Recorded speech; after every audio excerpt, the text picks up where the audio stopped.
Reporte 100. Secretaria de Educación Pública, ayer el presidente Andrés Manuel López Obrador nombró a Leticia Ramírez como nueva titular de la SEP. ¿Quién es Leticia Ramírez? Es profesora de formación, egresada de la Benemérita Escuela Nacional de Maestros.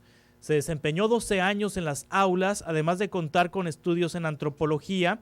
En su trayectoria en el magisterio formó parte de la dirigencia democrática de la sección 9 de la Coordinadora Nacional de Trabajadores de la Educación del entonces Distrito Federal. Ha sido cercana a López Obrador desde hace 28 años. Fue titular de Atención Ciudadana cuando era jefe de gobierno de la Ciudad de México. Repitió con Marcelo Ebrard en esta misma posición. Durante la administración 12-18 fue asesora en la Secretaría de Medio Ambiente de la Ciudad de México y en esta administración federal directora de Atención Ciudadana. Los medios reseñan que es una mujer muy cercana al presidente López Obrador, al grado de que, aunque en el organigrama no era secretaria de Estado, sino una directora de Atención Ciudadana, pues los acuerdos los tomaba directamente con el presidente. Hoy asume la Secretaría de Educación Pública y para platicar sobre este tema, Marco Fernández es director de Iniciativa de Educación con Equidad y Calidad del TEC de Monterrey e investigador de México Evalúa, y le agradezco que nos tome una llamada de teléfono esta mañana. Marco, ¿cómo está? Buenos días. Hola Juan Carlos, muy buenos días, gracias por el espacio. Gracias, Marco.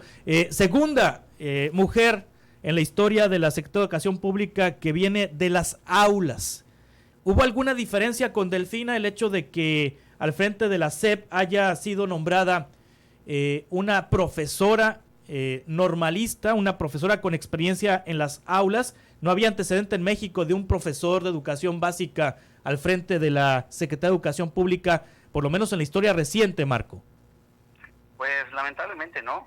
De hecho, si uno observa el saldo con el que deja la Secretaría de Educación Pública Delfina Gómez, es francamente malo. O sea, llega en un momento difícil a la SEP, en donde el sistema educativo enfrentaba y enfrenta una serie importante de desafíos derivados de la pandemia, y lejos de aprovechar la supuesta experiencia en el aula para precisamente entender que era y es imprescindible tener un diagnóstico, por ejemplo, de cuánto ha sido afectado el aprendizaje de las chicas y de los chicos en las aulas de nuestro país, porque pues no pudieron aprender lo mismo a la distancia que lo hubieran hecho estando en el aula. Lejos de hacer medidas concretas para atender problemas muy serios en la caída de matrícula, por ejemplo, de preescolar del 13%, o de 367,000 jóvenes menos en la media superior, o de entender, justo por su sensibilidad de haber sido maestra, la importancia de capacitar a los docentes para poder contener en términos emocionales a los chicos que pues están siendo afectados por la pandemia, y esto a su vez tiene un impacto negativo en los aprendizajes. Pues lejos de que todo eso hubiera ocurrido, nada de ello se realizó, ninguna medida para atender estos tres temas fundamentales de la educación. Sí. Entonces, cuando viene el presidente por segunda ocasión a tratar de vendernos espejos de que porque la nueva secretaria fue maestra, eso es una buena noticia, pues yo creo que a estas alturas espero que como ciudadanos ya hayamos aprendido la lección de que esto no significa nada en términos de tener un buen desempeño para conducir la labor de la Secretaría de Educación Pública. Bueno, y fue maestra de aula hace muchos años, ¿cierto? Pues de hecho, mantenido contacto con el tema educativo la licenciada, la maestra Leticia Ramírez, desde hace más de 22 años. Sí. O sea, sí, lo que se ha dedicado en su carrera pública más bien es a la grilla, a la parte de lealtad con el presidente López Obrador. Estuvo en la parte de atención ciudadana cuando fue jefe de gobierno, y ahora lo estaba haciendo hasta el día de ayer en la presidencia de la República. De ahí a decir que tiene idea de cuáles son las medidas fundamentales en el sistema educativo que se tuvieran que implementar, pues está por ver. Ni siquiera el beneficio de la duda, Marco Fernández, porque me recuerda mucho el caso de Victoria Rodríguez Ceja, cuando fue propuesta por el presidente como gobernadora del Banco de México. Se vino una luz de críticas y resulta que, por lo menos en los primeros meses de desempeño, pues no lo ha hecho tan mal Victoria Rodríguez Ceja. Pues, estamos hablando de casos distintos. Gómez lo hizo bien. No, bueno, me refiero al beneficio de la duda de Leticia Ramírez. El escepticismo respecto a decir que por ser maestra sabe ser secretaria de Educación está fundado. No es como que me lo estoy imaginando. Sí. Vamos a ver si ahora al frente de la SEP sí logra establecer las medidas que su compañera de partido, Delfina Gómez, no supo realizar en la SEP. Sí, ahora el presidente destaca 3 cosas de Delfina. Usted me dice si es cierto o no. Dice el presidente que al anunciar el relevo en la SEP para resumir las acciones educativas de su gobierno, dice que una de las cosas que logró Delfina Gómez, consolidar la buena relación con el magisterio para que nunca más se afecte la dignidad de los maestros. O sea, subraya la parte de que ya no hay protestas, de que ya no hay manifestaciones de la coordinadora y demás. Yo escuché atento las afirmaciones del presidente ayer en la mañanera. Sí. Y con toda franqueza, y como dice él, con todo respeto, pues vive en una realidad paralela, donde demuestra que no tiene contacto con la educación pública del país, porque además se atrevió no solo a decir que pues ya tienen una buena relación con los docentes y que la escuela es nuestra, el programa de infraestructura educativa que después supuestamente iba a sustituir a las escuelas de tiempo completo, cosa que no ocurrió, y que tenemos hoy mejores contenidos educativos y que supuestamente no hay, se atrevió a decir el presidente, rezagos educativos derivados de la pandemia. Perdóneme, usted entreviste, busque a docentes de Sonora y pregúntele si en verdad sus alumnas no tienen rezagos derivados de la pandemia. Es que ni siquiera hay un diagnóstico. Ni siquiera hay un diagnóstico, Marco. No hay un diagnóstico y uno pensaría, pues ya como no va a venir de la Secretaría de Educación Pública Federal acciones, pues que en el caso de Sonora, que va empezando el nuevo gobierno, el secretario de Educación convenciera al gobernador para poder tener los recursos y hacer su propio diagnóstico, porque sí lo hizo Nuevo León, sí lo hizo Querétaro, sí lo hizo Guanajuato. Querer es poder, porque si vamos a estar esperando todas las soluciones desde la federación, nos vamos a quedar sentados, y en este caso los alumnos, las alumnas de Sonora van a ser los afectados. Sí. Entonces ya vamos a dar por descontado que de la SEP no va a venir.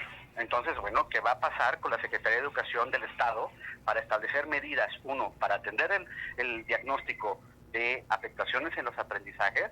¿Para qué quieres esa información?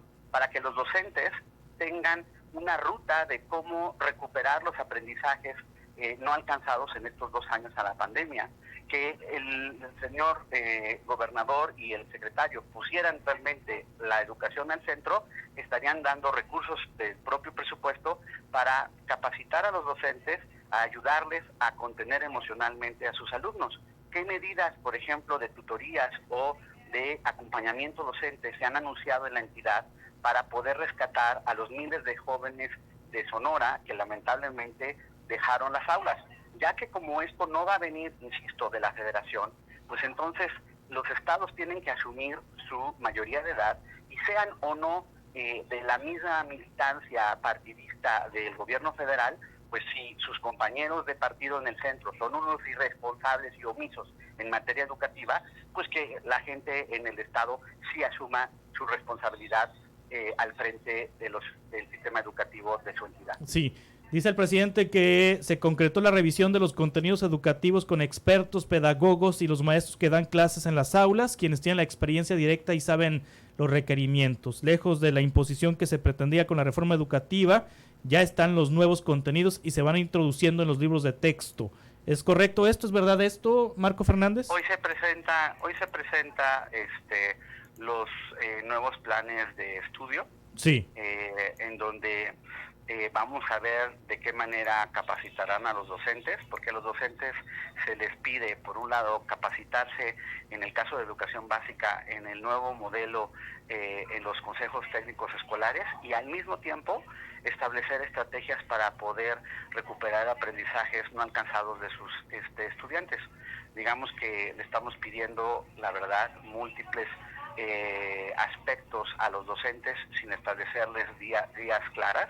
Y sobre el punto anterior de la supuesta buena relación, vaya y entreviste a maestros de enseñanza inglés o a los facilitadores de prepa en línea en Sonora, que como en el resto del país no les han pagado sus salarios por meses. Bueno, se han manifestado de manera permanente. Se han manifestado de manera permanente frente a las estaciones de la Secretaría de Educación y Cultura aquí en lo local, los maestros que usted menciona. Sí, pero pues según el presidente tienen una gran relación con los docentes, ¿no? Pues eso dice el presidente. Y también según el presidente, la escuela es nuestra, es un gran programa de la infraestructura y convenientemente omite que la Auditoría Superior de la Federación ya encontró las tranzas, porque eso es lo que hay, tranzas, en obligar a los comités de mamás y papás que reciben recursos de la escuela es nuestra a hacer reparaciones con los constructores que los servidores de la nación, de la Secretaría del Bienestar les indican, bajo la amenaza de que si no lo hacen, les van a quitar los apoyos. Sí. Y eso es la Auditoría Superior de la Federación, Pero el presidente, pues obviamente, se hace como el tío Lolo y no observa este tipo de problemas serios en programas que implementa su gobierno. ¿Nada rescataría usted entonces de estos 4 años casi de administración federal en materia educativa? Lamentablemente no. O sea, y no es que viniéramos de un sistema educativo maravilloso, Así como hemos sido críticos con esta administración, fuimos críticos en las administraciones anteriores. Sí. La tristeza es que pasan los años y la educación sigue siendo no una prioridad para los gobiernos.